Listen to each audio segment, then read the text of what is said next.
नमस्कार मित्रों, मैं हूं आदित्य शास्त्री। कल रविंद्रनाथ टैगोर नोबेल पुरस्कृत एक ऐसे व्यक्तित्व का जन्मदिवस था और उस जन्मदिवस को मैंने छोड़ दिया। ये मेरा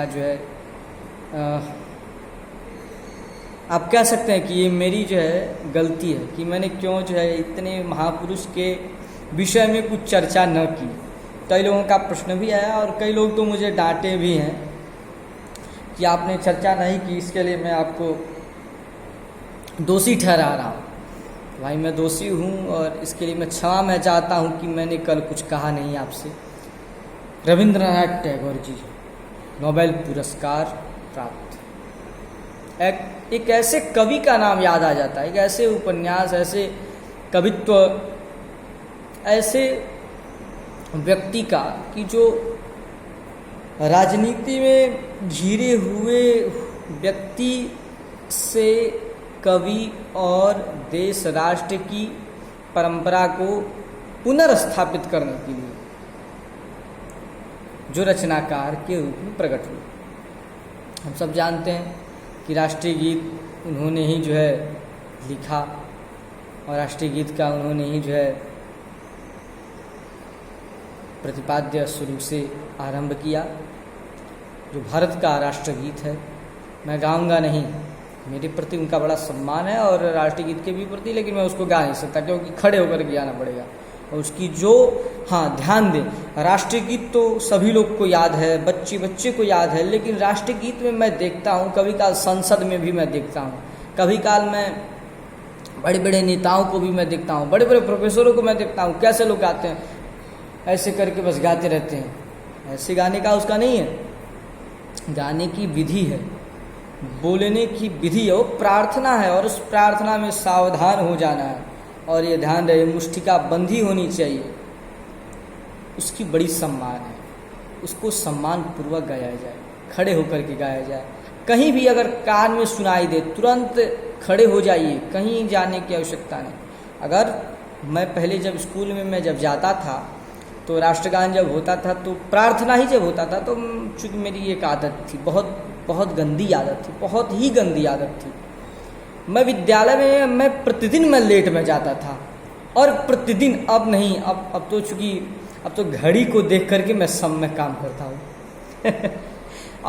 अब तो मैं घड़ी को मैं देख करके मैं काम में करना मैं सीख गया।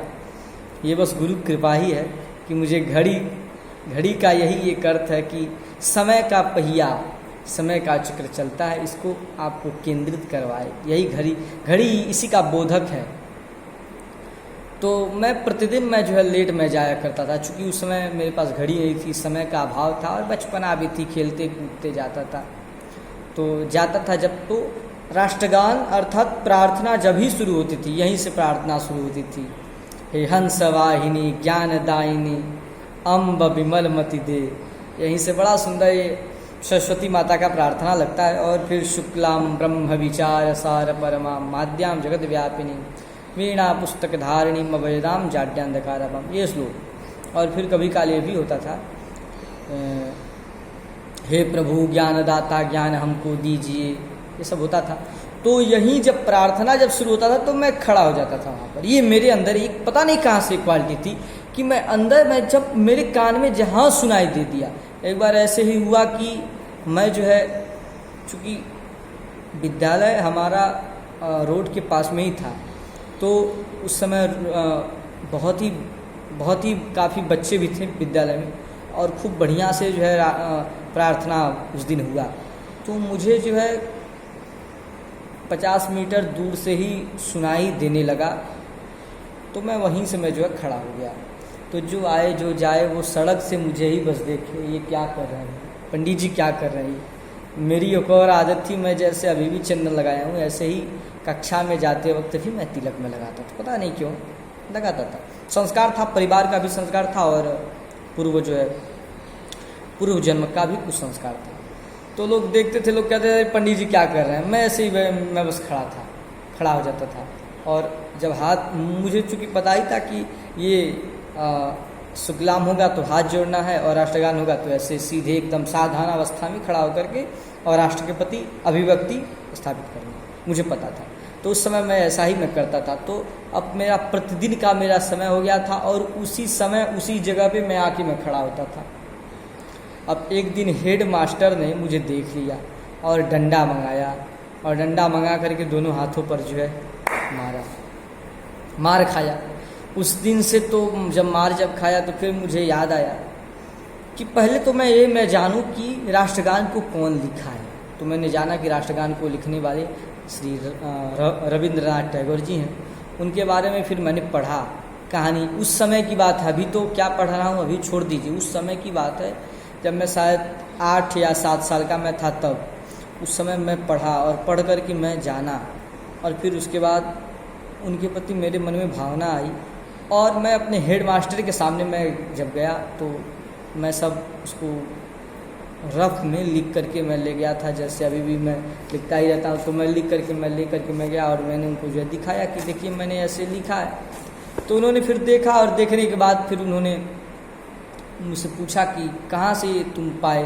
तो मैंने कहा कि एक भैया हैं और उनकी एक पुस्तक है, प्राथमिक विद्यालय में पढ़ते हैं, क्षितिज नाम की एक पुस्तक थी, उसी में से मैंने इसको निकाला और मैं आपके सामने। बड़े प्रसन्न हुए, पीट उठ हो गए। फिर उसके बाद कुछ उन्होंने चॉकलेट भी उस समय साथ दिया था मुझे। फिर मैं आता था और मैं वहीं खड़ा होकर के ही, जब लेट होती ही थी, चूँकि पता नहीं क्यों लेट हो जाती थी, तो वहीं मैं जो है खड़ा होता था और खड़ा होकर के मैं ऐसे ही जैसे होता था। तो हमारे साहब लोग देखते भी थे और लोग कहते थे कि उसके मन में कम से कम भावना है, लेकिन वह पहुंच नहीं पाता है, समझ नहीं पहुंच पाता। और मैं बहुत ही मैं जो है शिथिल व्यक्ति हूँ, अभी भी मैं धीरे से मैं काम करता हूँ, मेरे अंदर बहुत शिथिलता है। तो मुझे यह प्रेरणा कहाँ से प्राप्त हुई कि राष्ट्रगान के प्रति इतना रुझान, राष्ट्रगान के प्रति इतना रुझान, ये मुझे नोबेल पुरस्कार प्राप्त रविंद्रनाथ टैगोर जी से ही मुझे प्राप्त हुआ। और रविंद्रनाथ टैगोर जी से मुझे कई सूत्र उनके प्राप्त होते हैं। अब उनके जीवन के बारे में अब मैं बात करूं तो आप सभी लोग जानते ही हैं, सब जानते हैं, बच्चा बच्चा जानता है कि उनका जन्म बंगाल में हुआ था और वो बंगाल भाषा में बहुत प्रकांड विद्वान थे। और सिर्फ बंगाली में ही नहीं, उनको शायद 26 भाषाओं का ज्ञान था और वो भारत के बहुत ही महान व्यक्तित्व थे। कई चीज़ें हैं जो उन्होंने साथ कांग्रेस के भी साथ काम किया था और गांधी जी के बड़े ही करीबी हो रहे हैं। गांधी जी के ही वो भी पथ पर चलने वाले महापुरुष रहे हैं और गांधी जी और ये दोनों लोग ही बड़े ही सम्मानित हैं। मैंने इनका तैयार भी किया है, गांधी जी के बारे में कुछ सूत्रों को मैंने तैयार किया और कुछ सूत्रों को मैंने नोबेल पुरस्कार प्राप्त श्री रविंद्रनाथ टैगोर जी के बारे में भी मैंने प्राप्त किया। तो आपको बहुत बहुत शुभकामनाएं रविंद्रनाथ टैगोर जी के जन्म दिवस पर। ऐसे महान व्यक्तित्व के बारे में विद्यालय बंद न हो, विद्यालय उनको बताए कि कम से कम ये चीज़ें हैं। कई लोग जो ऑनलाइन जो कक्षाएं जो लोग चला रहे हैं, उनसे मेरी प्रार्थना है, उन शिक्षकों से मेरी प्रार्थना है कि वह शिक्षक उनको, उन बच्चों को बताएं कि यह बेटा नोबेल पुरस्कार प्राप्त, पुरस्कार क्या, उनके सामने कोई चीज़ बहुत बड़ी पुरस्कार नहीं है। पुरस्कार क्या है तो बस मैंने बताया, ये टॉफ़ी है, जैसे बच्चे को टॉफ़ी दिखाते हैं ऐसे पुरस्कार। इन पुरस्कारों का विद्वानों के सामने कोई अस्तित्व नहीं। ऐसे महान व्यक्तित्व के बारे में कम से कम लोगों को बताएं, अर्थात लोग बच्चों को बताएं, अपने बच्चों को, शिक्षक अपने छात्रों को बताएं। यही बस प्रेरणादायक स्रोत होगा और इसी से महान व्यक्तित्व का जागरण होगा, महाशक्ति का जागृत होगा। उन्होंने जब जनगण मन अधिनायक जय हे भारत भाग्य विधाता जब उन्होंने लिखा तो गलती कर दिया, बैठ के नहीं बोलना है लेकिन चूँकि बोल दिया। तो इन्होंने जब लिखा तो इनके मन में आया कि भाई भारत माता कौन है, प्रश्न उठता है भारत माता कौन। और मेरे पास आज एक प्रश्न आया भी है, आया है मेरे पास प्रश्न कि भारत माता कौन है। तो भारत का अर्थ है भारूपम परिपूर्णम विश्रांतितो। भा का अर्थ है प्रकाश, भारत, और उस प्रकाश में जो रत का अर्थ है जो प्रकाश में लग जाए और जो लग करके उस प्रकाश को, ज्योति स्वरूप को एक दिव्य शक्ति में समन्वित कर दे, वही शक्ति भारत है। भारत का यह अर्थ है कि शक्ति, मूल तत्व शक्ति से, वो चाहे शक्ति स्त्री में हो, वह चाहे शक्ति पुरुष में हो, वह चाहे शक्ति किसी राष्ट्र में हो, राष्ट्र में हो, या चाहे वह शक्ति ब्रह्मांड के सभी शक्तियों को एक करके और वह भारत में समन्वित हो जाए, वह शक्ति है। मूल तत्व भारत का एक ही है, वो शक्ति, उस शक्ति में लग जाना ही भारत है। तो कई लोग कहते हैं कि भारत का अर्थ रविंद्रनाथ टैगोर जी ने ही बताया था, और भी कई चीज़ें हैं उनके बारे में मुझे और से अधिक पढ़ना है, और उनकी कविताओं को मुझे पढ़ने का अवसर प्राप्त होता है, उनकी कथाओं को भी, उनकी कहानियों को भी मैं पढ़ता हूँ, उनके भी जीवन चरित्रों के बारे में मैं पढ़ता रहता हूँ। कहा जाता है कि वह मातृशक्ति के बड़े ही प्रिय भक्त थे और देवी के उपासक थे, और देवी उपासक में भी वो दुर्गा जी के बड़े ही प्रिय भक्त थे। चूँकि ऐसे भी बंगाल के लोग माँ के बड़े ही प्रिय भक्त होते हैं, और मैं भी माँ का जो है प्रिय ही भक्त हूँ। मैं ही नहीं, ऐसा कोई संसार में नहीं हो सकता जो मातृशक्ति के सामने न झुके। पितृ के सामने झुके चाहे न झुके, लेकिन मातृ के सामने तो ऐसे ही झुकना है। तो इसी के साथ आप लोग से मैं विदा लेते हुए इतना ही मैं बस कहूँगा कि माता, ममत्व, सद्भावना, श्रद्धा और इस भारत के प्रति दृढ़ता, विश्वास, नियतता, संकलिता, अपने मन की आंतरिक भावना से कभी काल बैठ करके सोचिएगा कि जो महापुरुषों ने कर दिया क्या वो मैं कर सकता हूँ। इसकी करने की भावना ही मुझे प्रेरणा का स्रोत बनाती है रविंद्रनाथ टैगोर जी से। इसी के साथ आप लोग से नमस्कार करते हुए नमः पार्वती पते हर हर महादेव शंभु, जय जय श्री राधे।